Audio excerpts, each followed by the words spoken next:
وہ ایمان اور توحید کو دیکھ سکے۔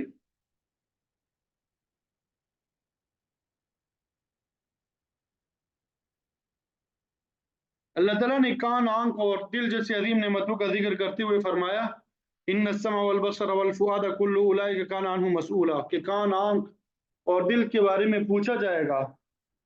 میں نے تمہیں یہ دنیا میں نعمتیں عطا کی تھی، تم نے انہیں کہاں کہاں استعمال کیا، ان کا شکریہ ادا کیا کہ نہیں؟ ظاہر ہے کہ اللہ تعالیٰ نے کانوں کی نعمت اس لیے عطا کی کہ ان سے اچھی باتیں جو ہے وہ سن لیں، تلاوت سن لیں، ارشادات خداوندی اور فرامین نبوی اور اللہ کے نیک بندوں کی باتیں سنی جائے، نہ کہ کھیل تماشے، گانے بجانے والے۔ تو اسی طرح آنکھوں سے شعائر اللہ کی زیارت کی جائے، قرآن مجید کی تلاوت ہو، دینی کتابوں کا مطالعہ ہو، بزرگان دین کی خدمت میں زیارت کے لیے جایا کریں۔ اور دل ایسی چیز ہے جس میں ہر نیکی کی بات سمجھ آنی چاہیے، دل کو برا ظرف نہیں بنانا چاہیے۔ دل و دماغ کے ساتھ مشاہدات قدرت میں غور و فکر کرے تو اس طرح ان نعمتوں کا شکریہ ادا ہوگا۔ اگر ان حواس سے کما حق کو فائدہ نہیں اٹھایا، نہ اچھی بات سنی، نہ اچھی چیز دیکھی، بلکہ اللہ تعالیٰ کی وحدانیت میں غور و فکر ہی نہیں کیا، تو پھر ظاہر ہے کہ ان نعمتوں کے بارے میں سخت پوچھا جائے گا۔ قرآن مجید میں غور و فکر کے معاملے کو اکثر جو ہے دل کی طرف منسوب کیا ہے۔ حقیقت یہ ہے کہ سوچنے کی قوت دماغ میں ہوتی ہے، مگر اس کے ساتھ دل کی شراکت بھی ہوتی ہے، اسی لیے عقل کا اطلاق دل پہ کیا گیا۔ وَيَسْتَعْجِلُونَكَ بِالْعَذَابِ، لوگ آپ سے جلدی عذاب لانے کا مطالبہ کرتے ہیں۔ کافر مشرک نافرمان پوچھتے متی ھذا الوعد، قیامت کا وعدہ کب پورا ہوگا، محاسبے کی منزل کب آئے گی؟ کہتے تھے کہ جو عذاب لانے کا وعدہ کر رکھا ہے اس کو جلدی پورا کرو۔ اس کے جواب میں اللہ نے فرمایا وَلَن يُخْلِفَ اللَّهُ وَعْدَهُ،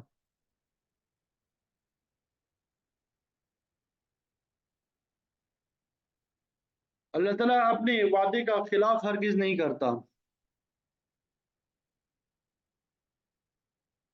وہ جانتا ہے کہ کس قوم کو کس وقت سزا میں مبتلا کرنا ہے، اور یہ بھی فرما دیا کہ تم اپنے حساب سے دن، مہینے اور سال شمار کر کے عذاب کا جلدی مطالبہ کر رہے ہو، مگر اللہ تعالیٰ کے یہاں تقویم جو ہے وہ مختلف ہے۔ وَإِنَّ يَوْمًا عِندَ رَبِّكَ كَأَلْفِ سَنَةٍ مِّمَّا تَعُدُّونَ، تیرے پروردگار کے ہاں وہاں کا ایک دن تمہاری یہاں کے 1000 سال کے برابر ہے۔ فِي يَوْمٍ كَانَ مِقْدَارُهُ 50,000 سنة، اللہ تعالیٰ کے ہاں ایک دن تمہارے 50,000 سال کے برابر ہوگا۔ اللہ تعالیٰ تمہیں مہلت دے رہا ہے، لہذا عذاب طلب کرنے میں جلدی نہ کرو، وہ اپنے وقت پہ اور قدر و قیمت پہ آ جائے گا۔